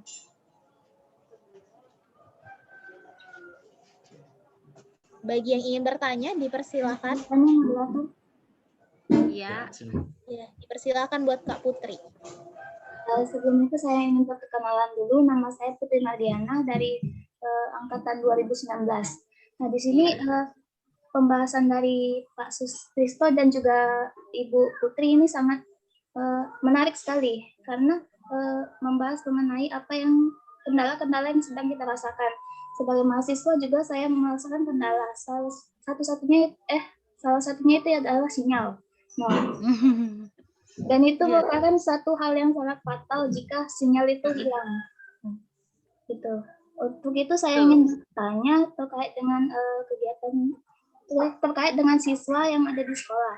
Nah, ya di sekolah itu kan siswa mungkin ketika dia ujian atau mengerjakan tugas segala macam itu tuh pasti ada saja yang tidak jujur dalam dengan melakukan kegiatan dengan mengerjakan tugas-tugas itu, entah dia nyontek, entah itu dia Google atau lihat internet lainnya. Nah, sehingga itu tuh menjadi suatu mungkin jadi kebiasaan kan, gitu ya Bu ya, Bu Pak. Iya. Nah, untuk itu apakah ada dampak jangka panjang terkait dengan hal itu?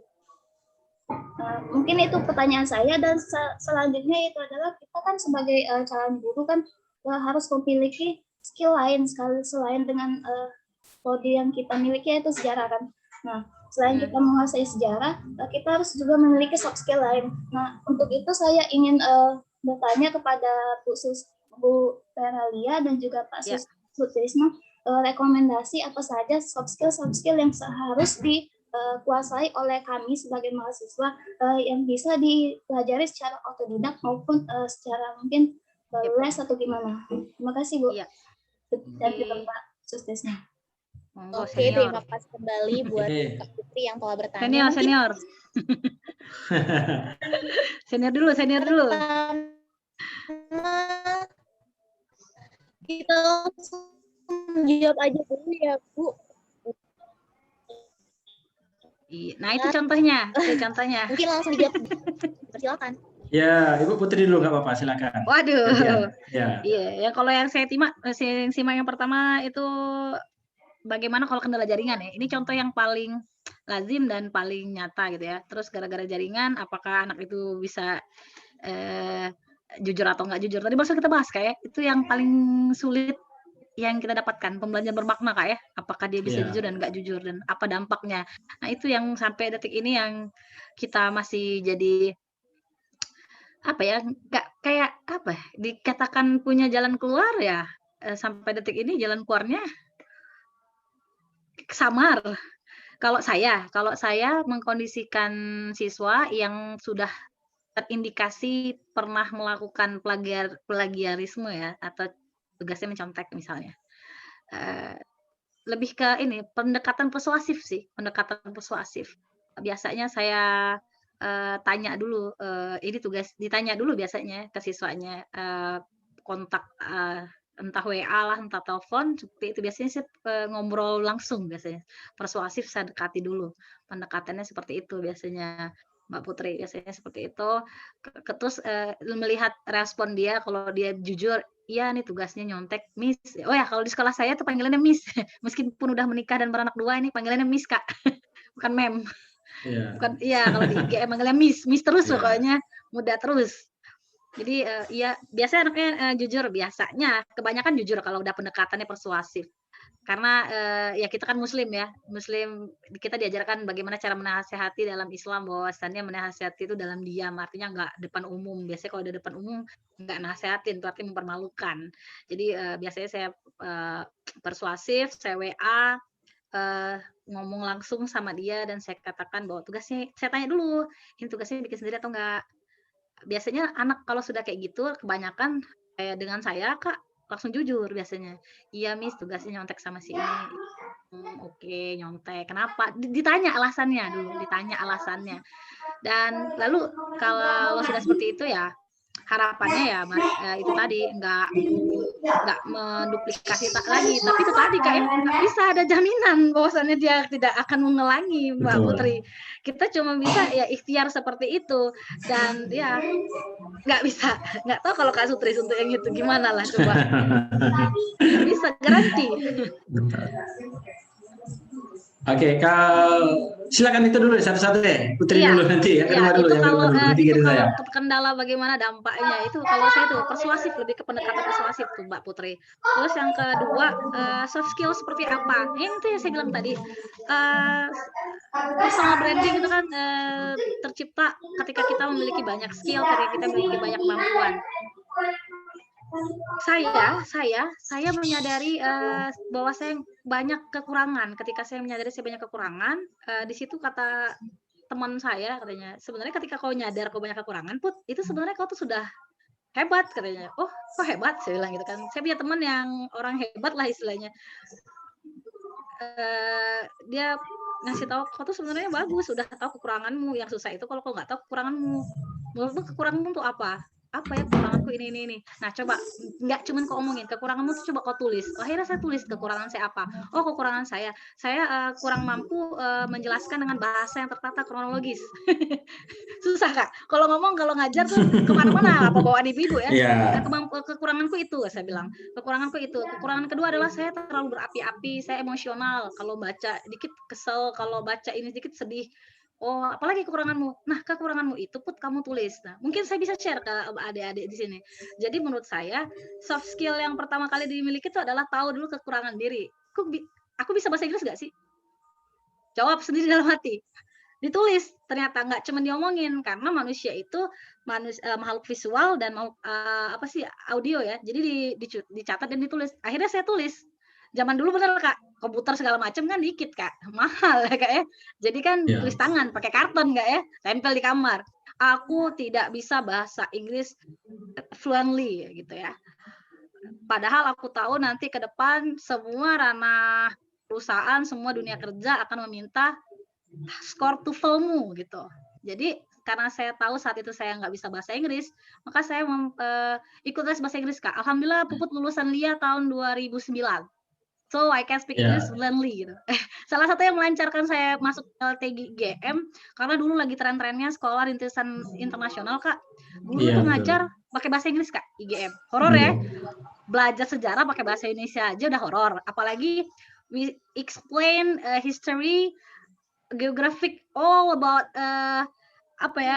items in bahasa yang kita sendiri nggak nyambung gitu. Nah, jadi alhamdulillah bahasa Inggris itu nomor 1. Jadi saya pikir saya harus bisa bahasa Inggris. Jadi soft skill yang pertama ternyata bahasa Inggris. Like it or not, laptop kalian, handphone kalian, aplikasi apapun semuanya berbasis bahasa Inggris. Jadi soft skill nomor 1 ya bahasa Inggris. Soft skill yang kedua. Saya sepakat itu Bu. Iya. Jadi kemarin Bu, saya juga ingin berbagi pengalaman. Jadi ketika lulus S2 dan ikut tes dosen dimanapun itu biasanya ketika wawancara mereka langsung nanya pertama bisa bahasa Inggris atau enggak gitu. Iya. Jadi memang udah tuntutan zaman itu. Iya benar. Iya. Apa yang disampaikan oleh Bu Puput itu sebenarnya make sense. Jadi sangat logis lah di zaman sekarang. Iya. Dan itu Mas Reza saya tahun 2008 itu. 2008 ketika ngobrol sama teman yang sekarang udah jadi ambassador Jerman temannya itu. Jadi dia ngobrol kayak gitu ke saya. Kau tulis apa yang jadi kekuranganmu. Di 2008 saya nggak bisa bahasa Inggris dengan lancar. Jadi dengan uang ya saya sadar Kak Sutris dong. Saya bukan dari keluarga yang mampu. Jadi les di LIA itu mahal banget ya Mas. Saya pengen les tapi tempatnya hebat. LIA gitu. 2009 Sombong. sampai sekarang itu hebat itu LIA itu. Nah, bayangin saya 2008 dari 2008 udah les dulu ya. Jadi empot-empotan betul masalah otak, empot-empotan masalah duit, empot-empotan, bayangin Mas. Jadi yang kedua selain bahasa Inggris, yang kedua tuh soft skill-nya adalah katanya bisa nyanyi nggak? Kok nyanyi sih? Buat apa nyanyi? Saya bilang. Ya hati-hati loh katanya. Semua dunia kerja katanya harus punya skill. Bisa nari nggak? Ya buat apa? Bisa ngaji nggak? Buat apa? Bisa ngomong nggak? Ya ngomong lah teh. coba ngomong di depan situ. Nah, waktu itu saya lagi di lapangan dekat IP. Zaman dulu karena era tren Kak 2008 Kak IP. Ya, itu Mau ya. paling kecil lah ya. Nah, coba ngomong di situ tuh, ngomong sama kenal, coba tawarin gitu ya. Nah, jadi soft skill public speaking kayak gini katanya. Nggak malu ngomong depan umum. Itu soft skill yang entahlah ya, saya nggak tahu ya. Ternyata era sekarang sampai orang ada buka kelas public speaking. Wih, saya waktu itu 2008 teman ngomong. Kalau sekarang kan ada kelas kan kayak per 2 jam belajar public speaking. Per 2 jam. Oh, iya, ternyata ngomong pun ini ya skill ya ternyata ngomong gitu ya. Saya baru tahu. Halo Put. Iya, halo. Iya, halo Kak. Dikit ya, maaf ya, mumpung ada waktu. Iya, monggo. Ya, Assalamualaikum warahmatullahi wabarakatuh. Waalaikumsalam. Ya, terima kasih sebesar-besarnya untuk Kak Sutrisno dan Verelia Eka Putri sudah menyempatkan hadir. Mohon maaf tidak bisa membuka dan menemani karena dalam waktu ini sama yang ini ada 3 kegiatan. Saya nggak tahu lagi gimana membagi rapat untuk kurikulum, ujian mahasiswa S1, kemudian yang di kegiatan ini. Intinya kami apresiasi sekali terhadap alumni dan ke depannya bakal banyak lagi alumni-alumni yang kami libatkan dan saya harap tetap ada kontribusi yang besar ya dari alumni-alumni kita untuk bisa berbagi dan berbuat untuk mahasiswa-mahasiswa kami ataupun kepada program studi. Dan mohon share pengetahuan dan segala sesuatunya Bapak Ibu di sini, Sutrisno, Bu Verelia. Ini kalau nggak saya yang menghidupkan itu Kak Tris di web Ikatan Alumni itu nggak ada isinya itu Pak Tris. Jadi biarlah saya sendiri di situ. Bagus itu. Mudah-mudahan tidak sia-sia perjuangannya. Iya. Itu. Oke. Silakan adik-adik anak-anak dicari informasi sebesar-besarnya kepada Pak Sutrisno dan Bu Verelia. Mereka ini adalah orang-orang yang hebat sekali, luar biasa. Mbak Trisno ini aktivis pada masanya, Bu Verelia sekolah yang luar. Pak Tris sudah selesai S2-nya Pak Tris? Mas sedang berjalan. Sedang ya, di TP ya, di TP Unip ya? Iya, sedang berjalan. Bu Verelia di TP Unsri ya. Selalu mau ketawa saya kalau dibahas kuliah TP itu. Ya, mudah-mudahan nanti dalam waktu dekat mungkin akan buka S3 Ilmu Pendidikan Unsri, kemudian Masya Allah. join ya nanti. Kemudian kalau yang belum S2, ini sedang berproses untuk membuat S2 Pendidikan Sejarah. Oh iya. Ya, kebetulan Pak Trisno dan Bu Verelia ini saya termasuk kaprodi paling kecil se-Unsri ini Pak Sutrisno. Secara umur, kalau badan paling besar gitu ya. Paling hebat lah. Hebat. Kami bangga. Paling hebat, kami bangga. Paling kecil sekali gitu ya, karena rata-rata orang sudah berusia segitu. Saya jadi kaprodi itu umur berapa Bu? Umur 34 tahun ya, atau 35 tahun gitu ya. Keren lah, rekor. Kami sangat berharap Pak Sutrisno dan Bu Verelia punya karir yang semakin bagus lagi di masa depan. Kemudian hubungan dengan program studi, segala informasi dan lain-lain mohon dapat berbagi dan memberikan ide-ide kreatif ya tentunya ya ke adik-adik. Ini ada bupati, ada wakil bupati dan lain-lain. Saya kira itu aja ya. Silakan dilanjutkan Pak Reza. Pak Reza dosen muda kita. Mungkin Pak Trisno nggak ketemu lagi. Ini mahasiswa saya masalahnya Pak Reza. Iya. Tadi ngobrol-ngobrol Kak. Ngobrol-ngobrol tentang soft skill apa katanya dibuat adik-adik, adanya buat rekan-rekan adik-adik kita yang harus dimiliki gitu. Saya bilang nomor 1 itu bahasa Inggris, saya bilang. Ternyata saya pikiran tahun 2008 itu harus bisa bahasa Inggris itu ternyata dampaknya tuh luar biasa. Mungkin ini bukan buat sombong-sombongan, cuman sekedar ingat aja. Saya salah satu panitia Asian Games kemarin 2018. Bukan volunteer. Pak Trisno dan Bu Puput silakan dilanjutkan ya. Saya. Ya, oke. Oke, siap. Terima kasih sama-sama Pak Sani. Assalamualaikum. Waalaikumsalam warahmatullahi wabarakatuh. Oke. Jadi itu kalau menurut saya itu pertama bahasa Inggris, yang kedua itu adalah kemampuan kayak apapun bisa nyanyi, ngaji, nari, kemampuan sekarang apapun gitu, soft skill seperti itu. Kalau komputer segala macam itu udah wajib ya. Kalau melek teknologi itu bukan lagi soft skill tuh ya, nggak usah dibahas itu, nggak usah dihitung. Yang namanya melek komputer, mampu menggunakan aplikasi, itu bukan lagi soft skill itu. Saya pikir itu sudah salah satu kewajiban. Jadi orang sejarah jangan sampai nggak ngerti yang namanya bikin media pembelajaran. Jadi guru sejarah harus mampu menggunakan segala gadget, segala aplikasi, software, hardware, karena kita masuk ke bukan lagi 4.0 tapi udah 5.0. Artinya segala lini, nggak cuma pendidikan, semuanya udah 5.0, dan 5.0 itu digandengnya bahasa Inggris. Jadi itu tadi yang saya bilang Kak Tris, saya pernah jadi panitia Asian Games gitu. Panitia Asian Games yang bukan sekedar volunteer tapi ring 1 yang bersentuhan langsung dengan atletnya. Betul. Jadi modalnya apa coba saya bisa keterima itu ya? Modalnya benar kata Pak Adit, link. Link. Jadi saya nggak ikut tes. Jadi hanya modal, ayo masukin mana namanya, mana sertifikatnya kamu mampu bahasa Inggris, karena panitia lagi butuh orang yang pakar sejarah. Emil itu loh, pakar sejarah itu yang tadi mampu bahasa Inggris. Nyambung pernyataan di awal tadi bahwa link itu juga terbentuk salah satunya dengan kemampuan pribadi kita, kemampuan yang kita miliki, dan orang nggak akan ngajak kita kalau kita nggak punya kemampuan kan. Benar. Makanya link itu salah satu yang membentuk kita link. Selain kita punya pergaulan yang luas, juga kemampuan pribadi. Ya pergaulan luas kalau kita nggak punya kapabilitas diri kita, nggak punya kemampuan, nggak mungkin juga kita diajak orang. Makanya yang paling utama itu ya buat rekan-rekan mahasiswa dan mahasiswa yaitu upgrade terus kemampuannya. Iya. Jadi Mbak Putri, salah satunya kemampuan soft skill itu di-upgrade terus. Soft skill-nya itu Mbak Putri, bahasa Inggrisnya Mbak Dinaikkan Putri. terus. Maka nanti akan muncul sendiri kita. Dengan sendirinya kita akan bersinar dengan sendirinya. Dan link itu akan terbentuk dengan sendirinya. Makanya kalian harus punya kemampuan itu. Dan menurut ini terkait dengan soft skill ini betul tuh.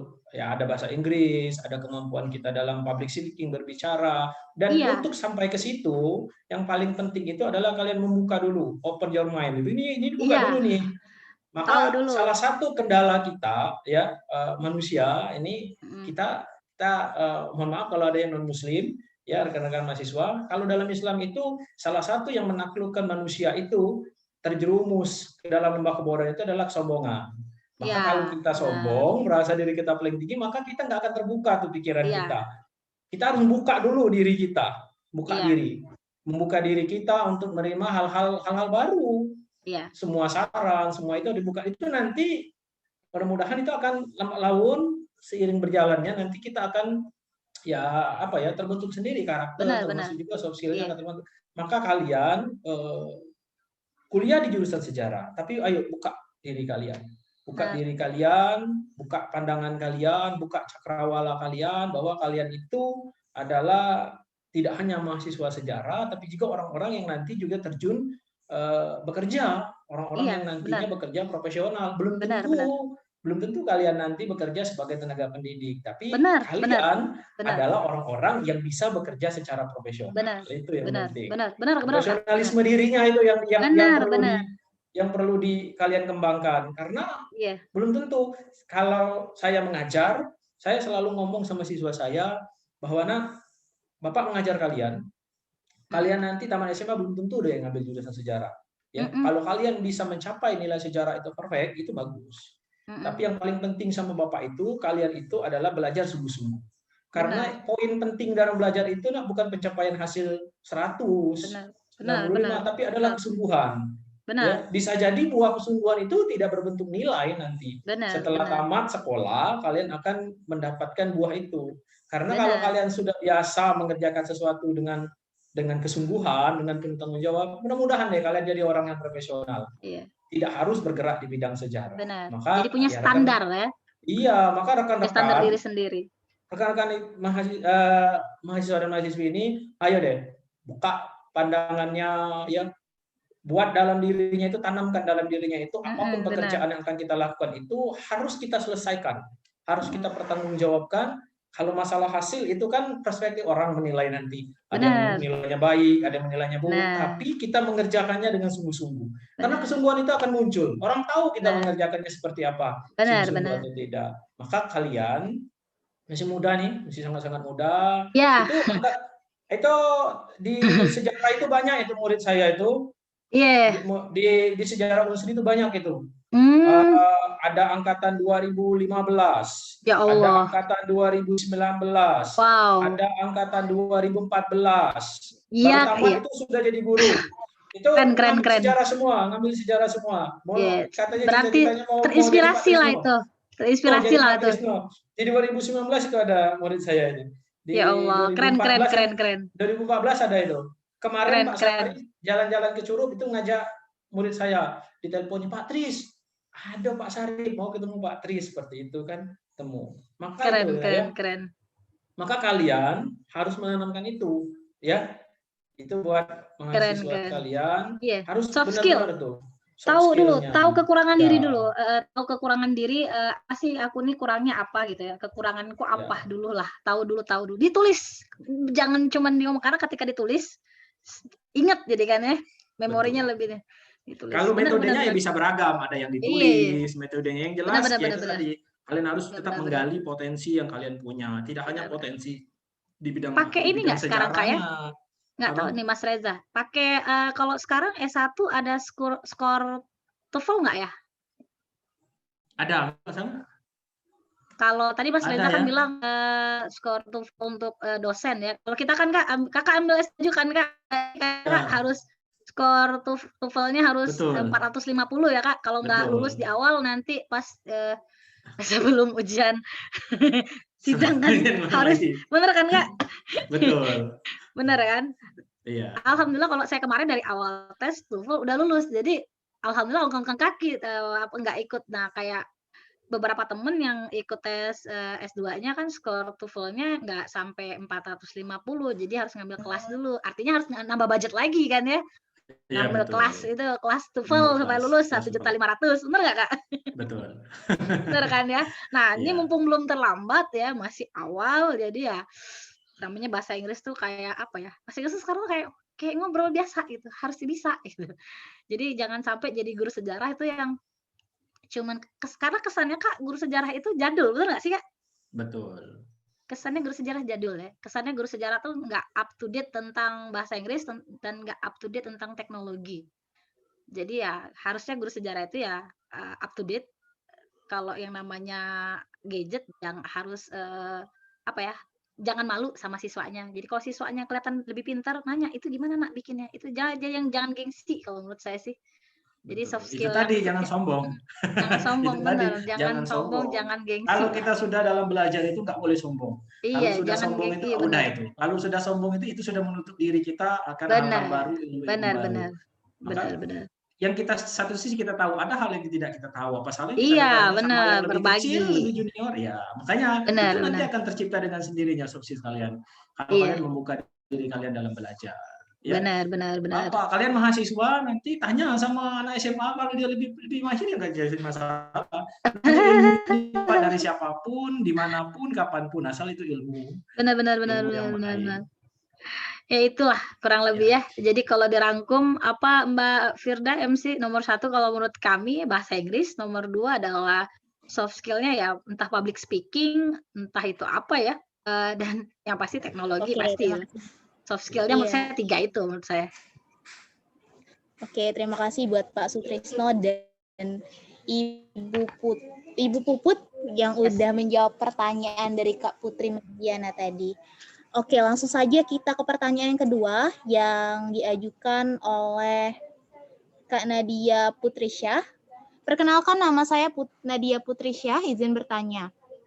Dengan adanya pandemi ini yang menyebabkan teknologi sekarang menjadi sarana yang sangat membantu dalam pendidikan, sehingga muncullah pertanyaan bahwa peran guru dapat tergantikan oleh teknologi.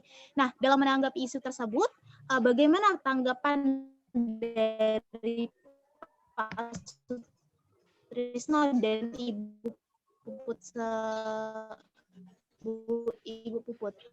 Nah, boleh dijelaskan secara singkat, Bu. Silakan buat yang ingin menang.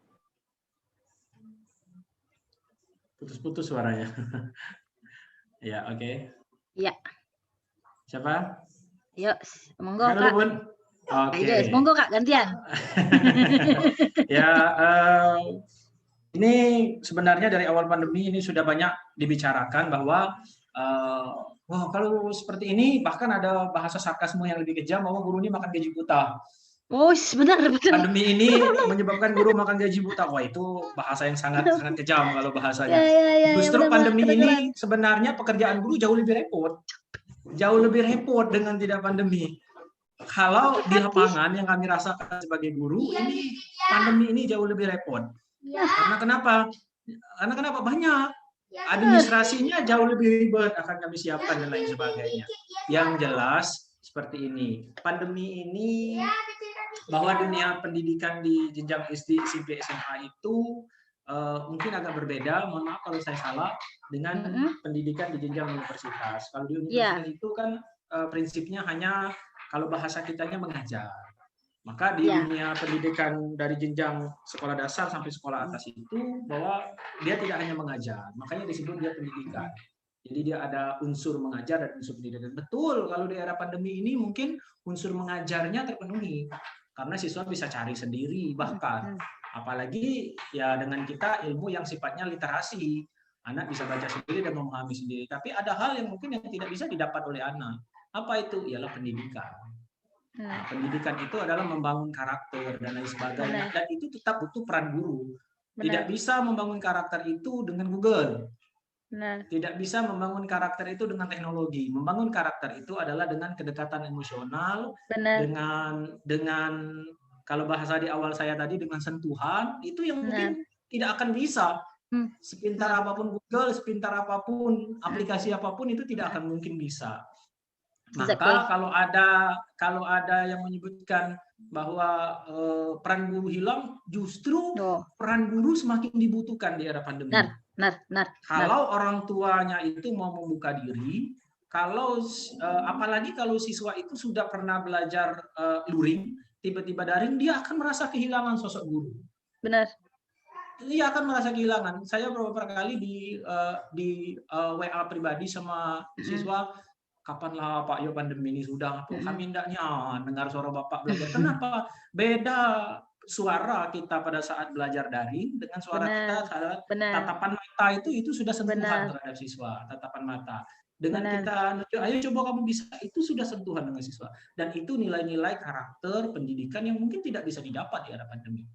Makanya kalau ada orang tua siswa yang ngomong pandemi, maka pekerjaan guru jadi kurang. Salah, justru di era pandemi pekerjaan guru jauh lebih banyak, yang pertama. Yang kedua, di era pandemi justru sosok guru itu akan dirasakan hilang oleh siswa. Karena apa? Karena dia tidak mendapatkan tadi pendidikan, sentuhan, ya, secara emosional dia tidak dapat. Makanya kami kemarin di 2020 sempat daring, kemudian luring kembali.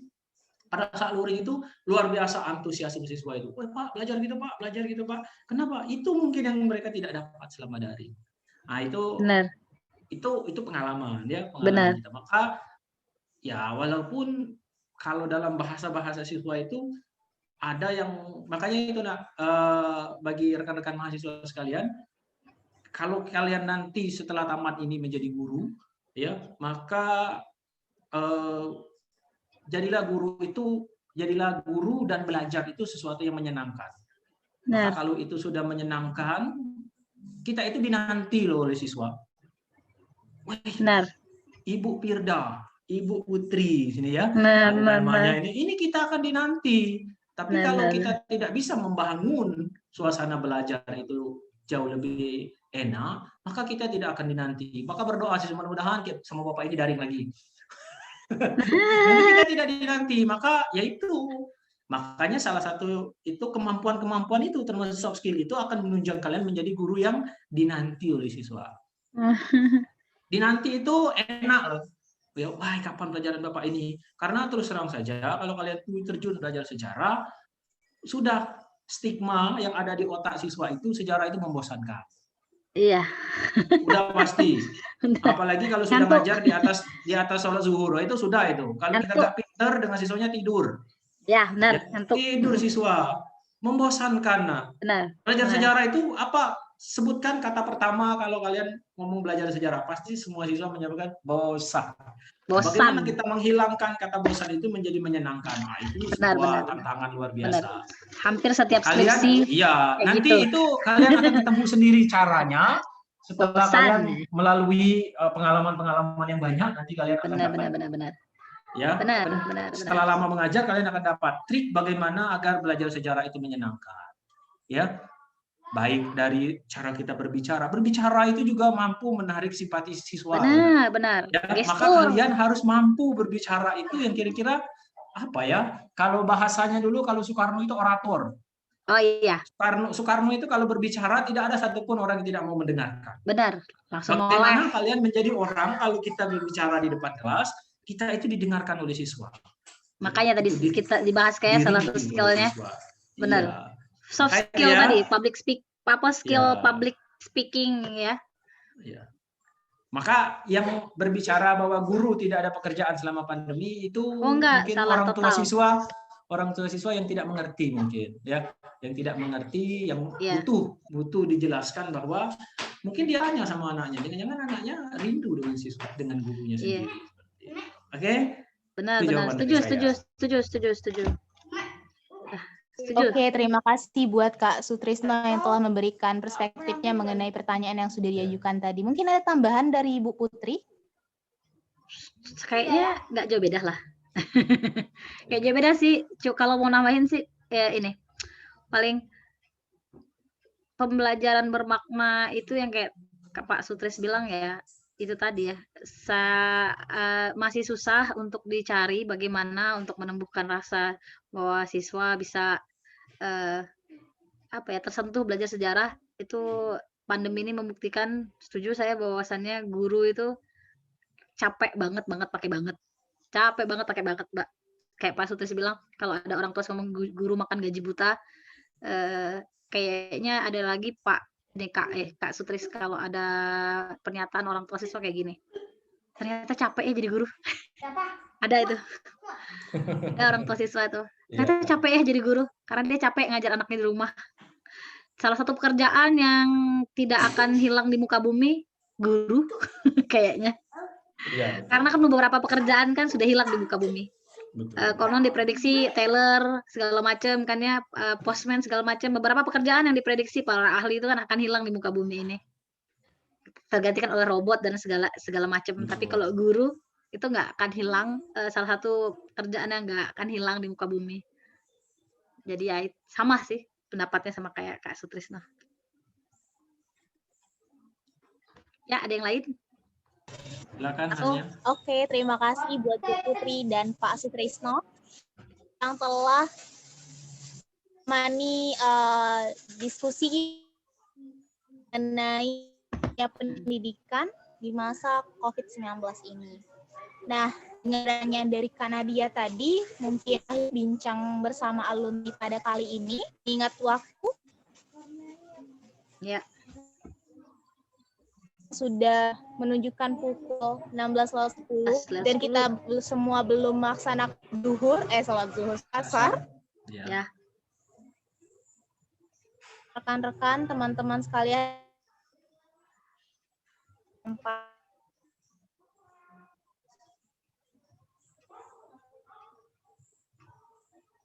ya, bilang lagi Mbak Firda suaranya, sinyalnya. Oke. Nih, lo Halo. contohnya nih. Halo. Halo Firda. Nggak ada ya? Nggak ada. Bilang lagi nih, ini menjawab nih. Ini kan salah satu contoh nyata nih dari pertanyaan tadi Langsung nih. dikasih contoh itu. Contoh nyata nih bagaimana menghadapi siswa yang hilang sinyal ketika mengajar ya. Itu tadi ya. Halo. Harus ya Di bersabar. handle. Ada. Maaf terkendala sinyal. Iya. Oke, Ya, silakan, terima kasih kepada narasumber yang telah membersamai hingga sore hari ini. Saya mohon maaf jika ada salah-salah kata selama memoderatori acara pada hari ini. Saya ucapkan terima kasih banyak kepada Bapak Sutrisno, Sarjana Pendidikan, dan Ibu Feralia Eka Putri, Sarjana Magister Pendidikan, yang telah bisa turut hadir untuk berbagi ilmu buat para mahasiswa-mahasiswi pendidikan sejarah. Saya Firda Dwi Astuti, dari mahasiswi Pendidikan Sejarah tahun 2020 mengucapkan terima kasih banyak kepada para tamu dan Bapak Ibu sekaligus rekan-rekan sekalian telah menghadiri acara ini. Saya ucapkan terima kasih dan mohon maaf. Kepada Allah saya mohon ampun. Saya tutup dengan wabillahi taufiq wal hidayah. Wassalamualaikum warahmatullahi wabarakatuh. Waalaikumsalam warahmatullahi wabarakatuh. Waalaikumsalam warahmatullahi wabarakatuh. Terima kasih kepada Saudari Firda Dwi Astuti dan terima kasih juga kepada Bapak Sutrisno dan Ibu Ferelia Eka Putri MPD yang telah menyampaikan materinya. Diingatkan untuk rekan-rekan mengisi link absen yang ada di kolom chat. Baiklah, acara selanjutnya yaitu pembacaan doa yang akan dipimpin oleh Saudara Muhammad Reza Apriansa. Kepada Saudara Muhammad Reza Apriansa, kami persilahkan. Assalamualaikum warahmatullahi wabarakatuh. Waalaikumsalam warahmatullahi. Sebelum mengakhiri rangkaian kegiatan kita pada siang menjelang sore hari ini, ada baiknya kita berdoa. Semoga apa yang telah kita dapat ini kelak nantinya dapat bermanfaat. A'udzubillahi minasyaitonirrajim. Bismillahirrahmanirrahim. Hamdan syakirin, hamdan na'imin, hamdan yuafi ni'amahu wa yukafi'u mazida. Ya Rabbana lakal hamdu kama yanbaghi li jalikal wajhikal karimi wa azimi sultanik. Allahumma shalli wa sallim ala sayyidina Muhammad wa ala alihi wa sahbihi ajmain. Asyhadu an la ilaha illallah wa asyhadu anna Muhammadar Rasulullah. Rabbana ighfir lana wa liwalidina wa lil jami'il muslimina wal muslimat wal mu'minina wal mu'minat innaka ala kulli syai'in qadir. Rabbana atina fid dunya hasanah wa fil akhirati hasanah wa qina azabannar. Wa sallallahu ala Muhammad wa ala alihi wa sahbihi ajmain. Subhana rabbil izzati amma yasifun. Wassalamun ala mursalin walhamdulillahi rabbil alamin.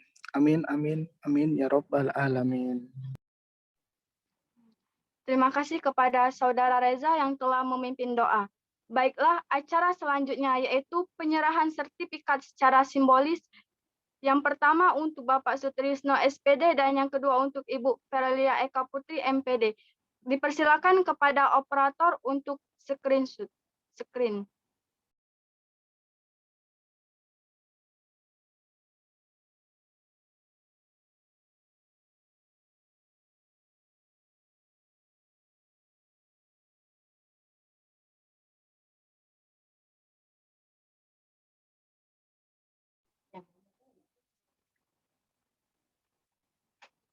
Baiklah, itulah tadi penyerahan sertifikat secara simbolis. Acara selanjutnya yaitu acara penghujung, yaitu acara penutup.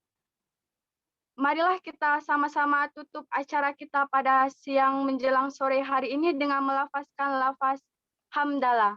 Alhamdulillahirabbil alamin. Baiklah, saya selaku Master of Ceremony memohon maaf apabila terdapat kesalahan kata dan kepada Allah marilah kita sama-sama memohon ampun. Akhirul kalam, wassalamualaikum warahmatullahi wabarakatuh. Waalaikumsalam warahmatullahi wabarakatuh. Waalaikumsalam. Terima kasih Pak Sutrisno, terima kasih Bu Ferelia. Sama-sama, kami juga mohon Terima maaf kasih. kalau ada salah-salah. Terima kasih banyak atas kesempatannya. Semoga sehat selalu Pak Sutrisno, Ya, Pak Bu sama-sama. Ferelia. Ngeri ini zaman ini COVID. Benar. Di Unsri ini Bapak Ibu yo tiap hari ada berita ada yang meninggal. Hampir tiap hari. Jadi memang makin ngeri lah ini. Ya, semoga kita semua tetap sehat lah Bapak Ibu ya. Amin ya rabbal alamin. Amin. Ya, sekali lagi terima kasih Pak. Kami juga terima kasih. Iya. Mas Reza, ya mohon undur diri. Terima kasih. Ya, makasih Bu. Ya, assalamualaikum warahmatullahi wabarakatuh. Waalaikumsalam warahmatullahi wabarakatuh. Terima kasih Pak Kak Tris. Bye-bye Kak Tris.